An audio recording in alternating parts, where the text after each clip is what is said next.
and he explains that this Torah is in a class by itself. That this Torah, if you look in the footnotes, Rabbi Nachman married off his daughter, and then he gave this Torah, and this Torah was the first Torah that Rabbi Natan, his main student, started to learn and hang out with him, and he started to write things down. And Rabbi Natan knew that he had to spend time with Rabbi Nachman, and he spent a total of 7 weeks with him at the time that his daughter got married. And once they connected, they were always together as much as possible. This Torah was said at the Seudah Shlishit, and Rabbi Natan says that the main reason for Chassidut, that the Baal Shem Tov says the main reason for Chassidut is to make peace between the body and the soul. And the rabbi also says that the main reason for Chassidut is to bring down the Kabbalah into a very understanding way, so you can live it in your life. And I'll just start it off, and then we'll hand it off. So the Rabbi Nachman always starts off with a pasuk, and this particular tutorial is from Tehillim, some Psalms. So he says he set up a tent in the midst for the sun, which is like a groom emerging from the Nupatul change. I need some more vodka. Like a warrior eager to run the course. Wow. In other words, when you leave your chuppah, you'll be so strong. You'll be like the sun. You'll be like the sun, rising in the morning, ready to run the entire course of the heaven. The sun source is at the edge of the heavens. The circuit is it to the end. Nothing escapes its burning heat. The Torah of God is perfect, restoring the soul, spirit. So it's verses from Psalm 19, and Psalm 19, the 8th verse is about the Torah. All the 7 verses leading up to it about creation. And Rabbi Nachman is quoting this verse about the sun. Maybe you want to read. No. I'll just stick my 2 cents in every once in a while. Okay, so we'll just start off. It says, before the creation... It's just that the word ohel here is the main word. Ohel. In the Hebrew it says, Sam ohel bahem, v'hu kechatan nisum chabato. A tent is an ohel is a tent, but there's no question that the word how, the root how, means light. And so, the hidden meaning of Lashemesh Sam Ohel Bahem is something to do with that he made the stars a firmament or a canopy of light over the sun. And you can't see the stars when the sun is out, but the canopy is there above. Somehow we're going to see what this means. Before the creation, the light of Hashem was Ein Sof, was infinite. There was only light. There was wall-to-wall light. That's all there was. Without walls. Without walls.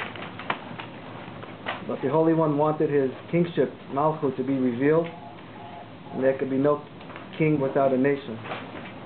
Thus, Hashem had to create human beings who would accept the yoke of his kingship.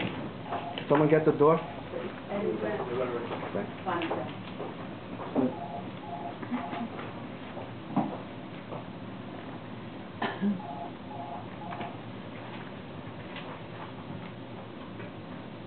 Kingship here is his will,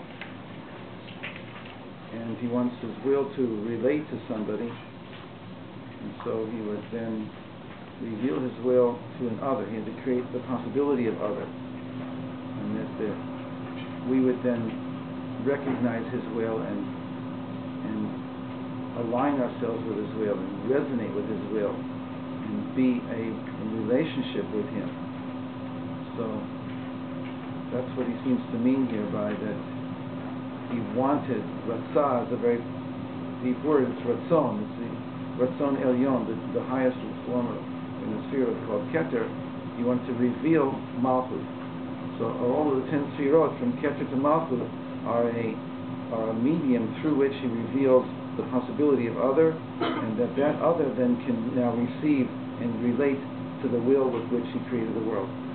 we'll see more about it, but this is just an initial superficial reading. From the commentary, there's a commentary from Breslov called Paparot LaChochma, which explains that Hashem's Malchut is really manifested when you do a mitzvah or when you don't do an avirah. If your mother or father is disrespectful to you and you're not disrespectful back, and you respect them and you hold back, that's accepting God's kingship. That's accepting the Torah. If you have an opportunity to steal or hurt someone and you don't do it, that's accepting Hashem's Torah and Hashem's kingship. So that's what it says. Okay, so I'll just take a few more sentences and I'll hand it off. Yet it is impossible to perceive a revelation of His kingship except through the attributes, through the midot. Those are all the sefirot in between Keter and Malchut. They provide a step-down system so that it can be revealed in a way that we can handle it. Through these attributes, we perceive His godliness and know that there is a Lord, a ruler, and an authority. He thus contracted the light of the Ein Sof to the sides, leaving a hollowed space, famous Halal Apanoi. So, wait a second, this doesn't follow easily in the text. Right.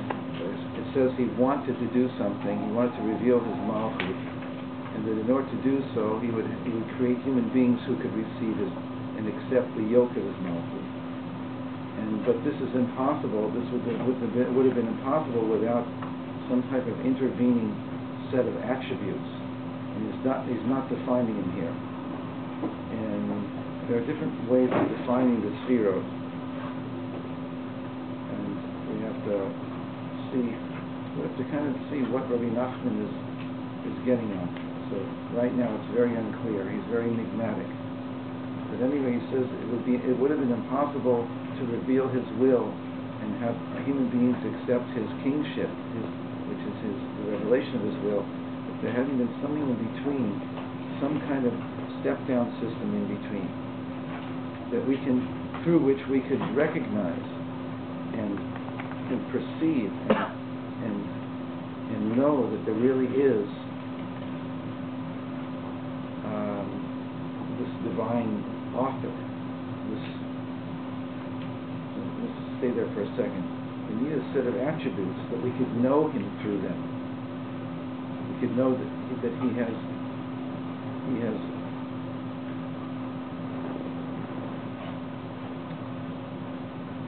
if there's a note about the attributes, let's see what he says. Attributes is note 6.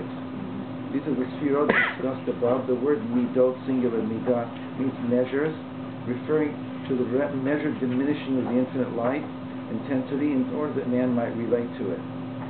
But Nachman teaches that it is only through the measured level of exposure to the light of the Ein Sof that we can come to recognize God's kingship. When he refers to the developing good midot, he is referring to attributes and characteristics as they apply to man. I would have liked more, but he says he refers back to a previous note in which he discusses the attributes. What I sense here is